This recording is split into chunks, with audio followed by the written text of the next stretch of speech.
از جمله تعمیر و برقرارسازی راهروها و میدانها، از نوسازی عنصرهای معماری و آرایشی، بهتر نمودن حالت سبززارکنی و کبودیزارکنی، تجدید روشنیدهی و انفراساختن.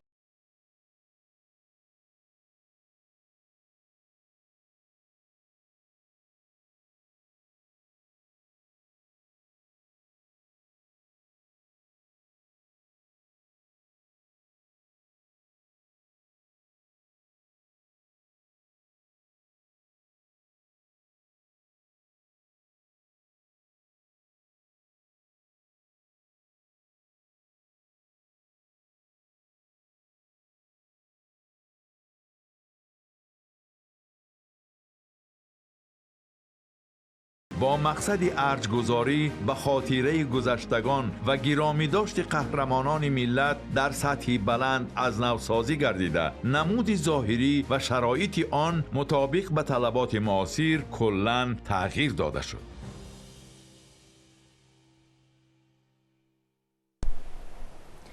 نهم مای در قصر ملت президент جمهوری تاجیکستان پشوای ملت محترم امامعلی رحمون با روزنامه‌نگار агенти اطلاعاتی سینخوای جمهوری مردمی چین ан سیاомен مصاحبه انجام دادند. راهبر دولت محترم امامعلی رحمون با سوالهای خبرنگار اطراف حالت و دورنمای مناسبت‌های تاجیکستان و چین، مکالمه سطح عالی و بلند دو دولت، دستاوردهای اساسی سازمان همکاری شانگهای، رابطه‌های تاجیکستان و چین در چارچوب این سازمان، ثمره اقدام مشترک بنیاد کمربند اقتصادی راه ابریشم، وضع امن و ثبات و رشد در منطقه و جهان، توسعه رابطه‌های گومانیتاری دو کشور از جمله در مرکزهای کنفوتسی و کارگاه لیوبانی چین در تاجیکستان و دیگر مسائل مبرم همکاری پاسخ دادند.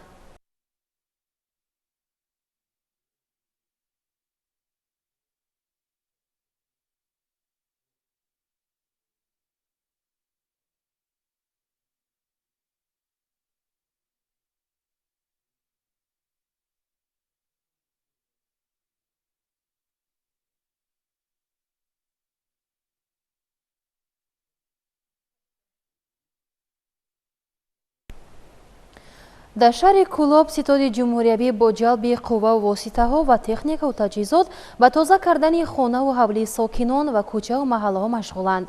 همه روزه با جلب کارمندان تشکیلات و مؤسسه‌ها، کارخانه‌ها، قسم‌های نظامی و احسانکاران کارهای برطرف سازی ادامه داشته، کمک‌های سرور دولت به ضرردیدگان رسانیده می‌شود. زیاده از یک هفته می شود که در شهر کولاب رسانیدن کمک‌های بشردوستانه به اهالی ضرردیده به طور منتظم ادامه داشته، صدها عائله‌های آسیب دیده با مواد غذایی، لوازمات روزگار و دیگر نیازهای اولیه تامین شده ایستادند. در دوره سیاست انسان پرورانه و دستگیری‌های همیشگی، کمک‌های نوبتی به عائله‌های ضرردیده محله قربان زردکوف دسترس کرده شدند. هدف اساسی این اقدام دستگیری اجتماعی ساکنان از آفت طبیعی آسیب دیده، سبک نمودن مشروط روزگار و فراهم آوردن شرایط مناسب زندگی برای می باشد که در نتیجه آفت ضرر جدی دیدند. کمک‌های پیشنهاد شده از محصولات غذایی از جمله آرد، روغن، برنج، شکر و دیگر مواد ضروری اینچنین اشیاء روزگار عبارت بوده به هر یک عائله نیازمند با ترتیب معین دسترس شده ایستادند. باید تاکید نمود که همزمان کارهای برطرف سازی عاقبت‌های آفت طبیعی و برقرارسازی منزل و انفراستراکچور آسیب دیده با سرعت بلند ادامه دارند. با جلب تکنیک‌های پراختیار ساختاری، کارمندان گروه فوری کمیته دولتی امنیت ملی جمهوری تاجیکستان در منطقه کولاب، قسم منطقوی راسته وزارت کارهای داخلی، کارمندان ساحه‌های معارف، تندرستی، خدمات کمونالی و دیگر ساختارهای دولتی در منطقه‌های ضرردیده کارهای تازه‌کنی، برقرارسازی و رساندن یاری را به راه ماندند. متخصصان کمیته معماری و ساختمان نزد حکومت جمهوری تاجیکستان حجم ضرر رسیده را با منزل‌های استقامتی و انشاءات یاری رسان معین نموده، نتیجه‌ها را برای اندیشیدن چاره‌های علاوه به مقامات دخلدار پیشنهاد کردند. طبق معلومات رسمی در نتیجه این آفت طبیعی یک خانه استقامتی پورا خراب گردیده، 5 منزل دیگر قسماً آسیب دیده، زیاده از 350 انشاءات یاری رسان ضرر دیدند. با مقصد هر چه زودتر برقرار نمودن شرایط معتدل زندگی ساکنان، تکنیک، نیروهای مهندسی و واسطه‌های ضروری به منطقه‌های آسیب دیده سفربر گردیده، کارهای ساحل‌بندی، تازه نمودن راه‌ها، برقرارسازی انفراستراکچور و تامین امنیت شهروندان ادامه دارند. ما از جنوب اولی نیت داریم که در همین روزهای سخت ما را تنها نمانده کمک اولیه خود را رسانده ایستاده است. باید ابراز داشت که این تدبیرها بازگوی سیاست انسانپرورانه و غمخوارانه رهبری عالی کشور نسبت به هر یک شهروند تاجیکستان میباشد. ساکنان محله های آسیب دیده از چنین توجه و دستگیری های پیوسته دولت و حکومت اظهار سپاس و قدردانی نموده تاکید میکنند که این غمخواری ها در روزهای دشوار به آنها روحیه استوار میباشد. در دایره اجرای دستور سپارش‌های پیشوای ملت پرزیدنت جمهوری تاجیکستان محترم امامعلی رحمون جهت سری وقت برطرف نمودن عاقبت‌های آفات طبیعی در ناحیه یاون تدبیرهای مهم و سری وقتی عملی گردیده ایستادند. در تطبیق این عمل‌های خیر ساکنان سهم می‌گذارند.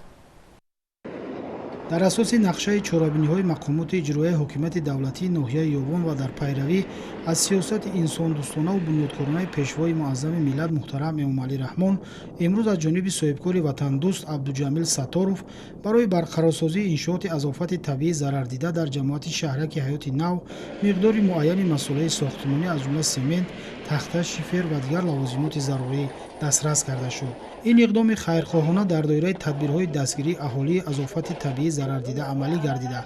هدف اساسی آن هر چه زودتر برقرار نمودن منزل‌های استقامتی و دیگر انشاءات آسیب دیده میباشد. ذکر گردید که در چنین لحظه‌های حساس دستگیری صاحبکاران وطن دوست و شخصان سخاوت‌پیشه برای سبک نمودن مشکلات مردم اهمیت بزرگ دارد.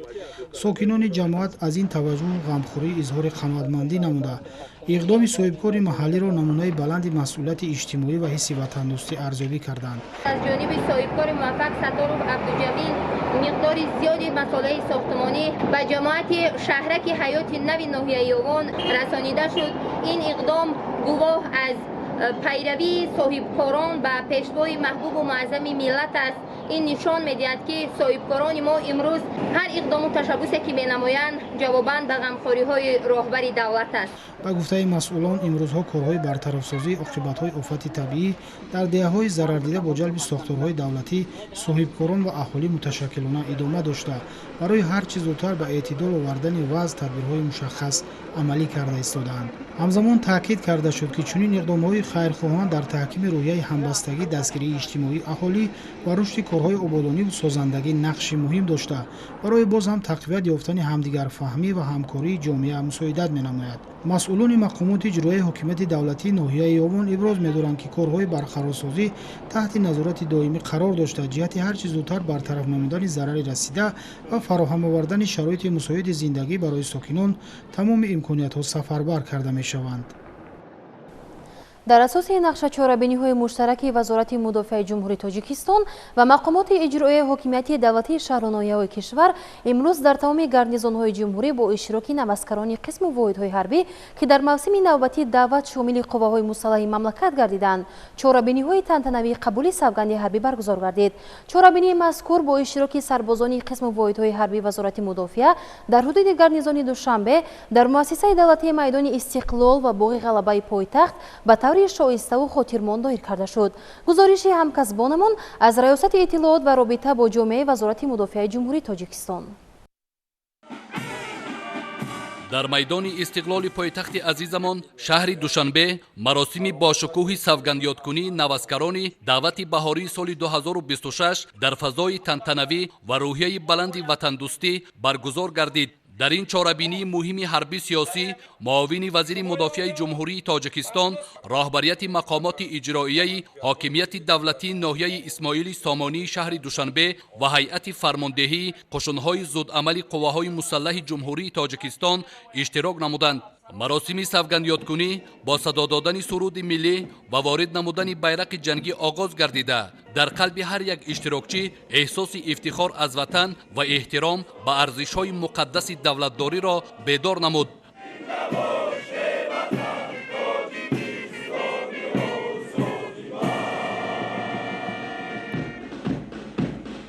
نوسکران که امروز لباس مقدس نظامی به بر دارند در نزد خلق و دولت سوگند حربی را یاد نموده قول دادند که برای حفظ مرز و بوم تاجیکستان صاحب استقلال تامین آرامی و ثبات و حمایت دستاوردهای ملی همیشه صادقانه خدمت خواهند کرد. таъкид гардид ки хизмати ҳарбӣ барои ҳар як ҷавон мактаби шуҷоат, ҷасорат ва худшиносии миллӣ буда ҷавонони имрӯз идомадиҳандаи роҳи пуршарафи ҳомиёни ватан мебошанд.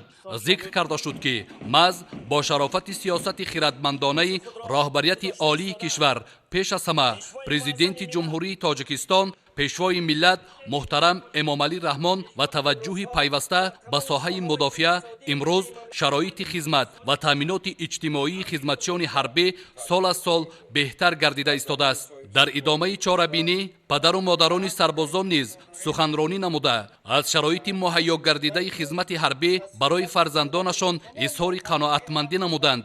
онҳо барои дастгириву ғамхориҳои пайваста ба сарвари давлат ва масъулини ҷузу томҳои қувваҳои мусаллаҳ миннатдории самимии худро баён намуда таъкид доштанд ки фарзандонашон имрӯз бо рӯҳияи баланди ватандӯстӣ ба хизмати модар ватан омода мебошанд.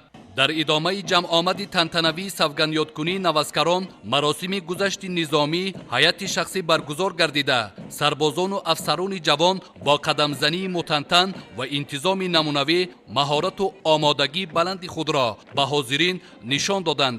гузашти низомӣ ба чорабинӣ шукӯҳу шаҳомати хоса бахшида бозгӯи омодагӣ ҳомиёни марзу буми ватан барои ҳифзи сулҳу субот ва амнияти тоҷикистони азиз арзёбӣ гардид.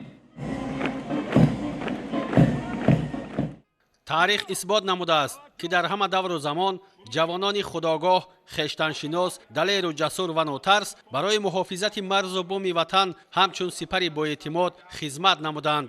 имрӯзҳо низ бо шарофати истиқлолияти давлатӣ дар доираи дастуру ҳидоятҳои пешвои миллат президенти ҷумҳурии Тоҷикистон, сарфармондеҳи олии қувваҳои мусаллаҳ генерали артиш муҳтарам Эмомалӣ Раҳмон фарзандони бонангу номус баҳри ҳимояи марзу буми кишвари азизамон омодаи хизмат мебошанд. خیلی شاد از آن هستیم که امروز ما نوازکاران به صف قوای مسلح جمهوری تاجیکستان داخل میشیم و سوگند حربی را قبول می‌نماییم. مینتداری صمیمانه خویش را به اساسگذار سوگ وحدت ملی پیشوای معظم ملت پرزیدنت جمهوری تاجیکستان محترم امامعلی رحمان میرسونیم که سال تا سال برای ما نوازکاران خیلی شرایط‌های خوب و زمانوی را فراهم می‌آورند. با شرف خدمت فرزندان در راه حمایت از وطن و با مناسبت سوگندیادکنی نوازکاران امروز باغ غلبه پایتخت فضای عیدانه داشت. در این میدان رمزی نزدیک 500 نفر نوازکاران دعوت بهاری سال جاری که کورس کوتاه مدت جنگاوری جوان را در قسم‌های حربی حدود گارنیزون دوشنبه از خود نمودند، بهر آماده بودند به اجرای وظیفه‌های سربازی و خدمت با شرف و صداقتمندانه به خلق و وطن سوگند حربی یاد نمودند.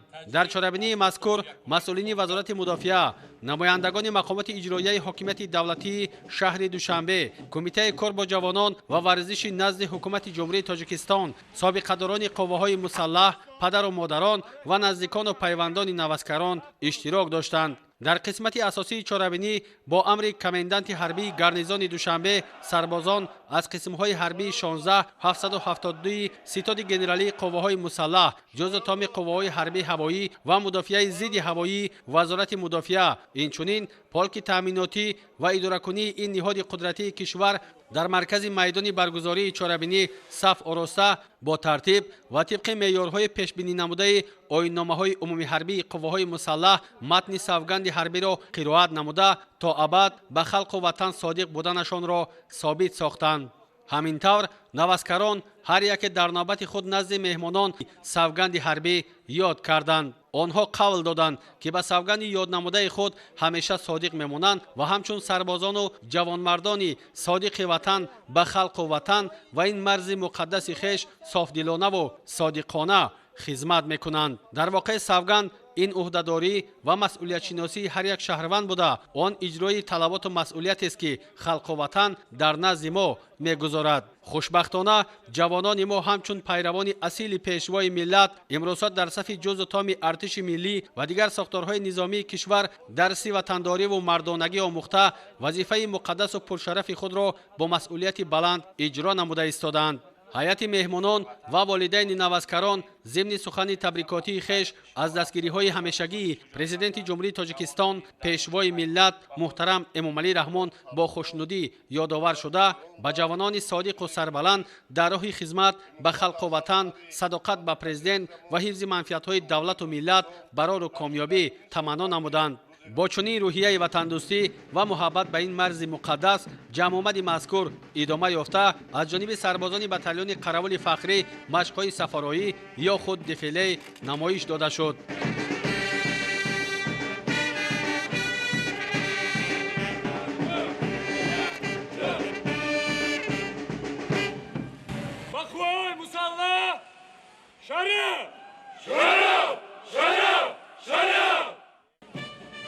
ҷамъомад бо гузашти низомии ҳайати шахсӣ таҳти мусиқии оркестри ҳарбӣ дар назди оташи ҷовидон ба поён расид.